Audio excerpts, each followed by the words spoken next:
बिस्मिल्लाहिर्रहमानिर्रहीम। Dear student, अस्सलाम वालेकुम। Class 10 math lecture number 29। जैसा कि एक्सरसाइज 3.2 के हमने हाफ क्वेश्चन किए थे, आज क्वेश्चन नंबर 7 से लेकर क्वेश्चन नंबर 13 तक हम डिस्कस करेंगे। और ये क्वेश्चन नंबर 7 से 13 तक इनवर्स वेरिएशन है। और जैसे कि मैं आपको बता चुका हूँ कि इनवर्स वेरिएशन, अगर एक क्वांटिटी इंक्रीज हो रही है तो दूसरी क्वांटिटी उसी निस्बत से डिक्रीज होगी। अगर एक डिक्रीज हो रही है उसी रेशो से दूसरी इंक्रीज होगी। तो ये आपके सामने question number 7, y inversely proportional है 1 ओवर x। y प्रोपोर्शनलिटी खत्म कर दे इक्वल k कांस्टेंट है, बता दूं k over x put y is equal to 7, x is equal to equation है। इस इक्वेशन ए में हम y की कीमत 7 और x की कीमत 2 पुट करेंगे, जिसके मैंने आपके सामने पुट किया। k और 2 यहाँ डिवाइड होगा तो जाके मल्टीप्लाई होगा। 7 to the 14, k is equal to 14, y is equal to 14 over x। यानी k की जगह हमने वैल्यू पुट कर दी, k की जो निकाली, इसका नाम इक्वेशन बी रखा। उसके बाद अब आ जाए, क्योंकि हमने बनाया y is equal to 14 over x।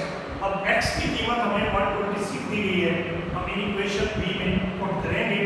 तो y is equal to x की जगह आपके सामने 126 आया और 14 k की कीमत है। अब इसे सिंपलीफाई करें, 14 वाला 126 पर 9 टाइम जाएगा तो 1 ओवर 9 आंसर आ जाएगा। उसके बाद है जी क्वेश्चन नंबर 12। ये बहुत इंपॉर्टेंट क्वेश्चन है, इसलिए मैंने कोशिश की है कि आपको खुद ही समझा दूं। v इनवर्सली प्रोपोर्शनल है 1 ओवर r का cube. v is equal to k over r का क्यूब, कांस्टेंट आ गया। Put v is equal to 5 and r is equal to 3 in equation a। अब v की जगह 5 आ जाएगा, k r की जगह 3 का क्यूब आ जाएगा। आपके सामने 5 इज इक्वल टू 3 का क्यूब क्या हो जाएगा, 27 हो जाएगा। 27 यहाँ डिवाइड हो रहा है तो जगह क्या हो जाएगा, मल्टीप्लाई हो जाएगा। तो 5 को 27 से तो 135 हो जाएगा। k इज इक्वल टू 135, तो v is equal to 135 divided by r का क्यूब। ये इक्वेशन b बन जाएगी k की कीमत पुट करने से। अब ये स्टूडेंट हमें r की कीमत 6 दी गई है, तो हम एक इक्वेशन b में r की जगह 6 पुट कर देंगे। v is equal to 135, r की कीमत 6 का क्यूब, 6 का क्यूब 216 होता है। 135 डिवाइडेड बाय 216। अब आपके सामने मैंने 3 के टेबल से इसे डिवाइड करते हुए 5 ओवर 8 तक पहुंचाया, यानी 3 का टेबल डिवाइड करते हैं और आंसर आ जाएगा 5 ओवर 8। उसके बाद इसका दूसरा पार्ट भी है, वो कहता है put v is equal to 320, v की कीमत 320 हो, उसे फिर दोबारा इक्वेशन b में डालें। 320 हो जाएगा 135 डिवाइडेड बाय r का क्यूब।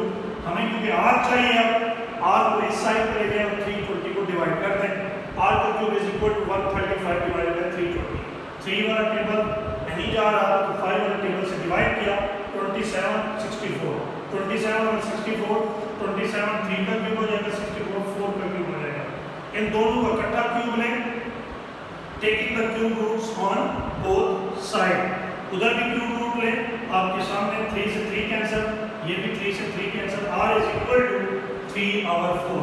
आपके सामने डियर स्टूडेंट मैंने r की कीमत निकाली 3 ओवर 4।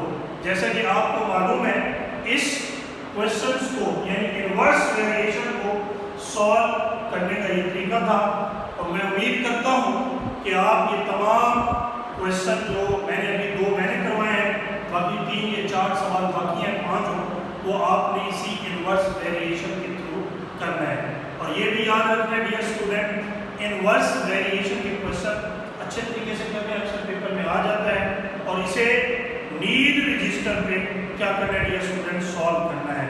और उम्मीद करता हूँ कि ये आप सवाल अच्छे तरीके से सॉल्व करेंगे। Thank you.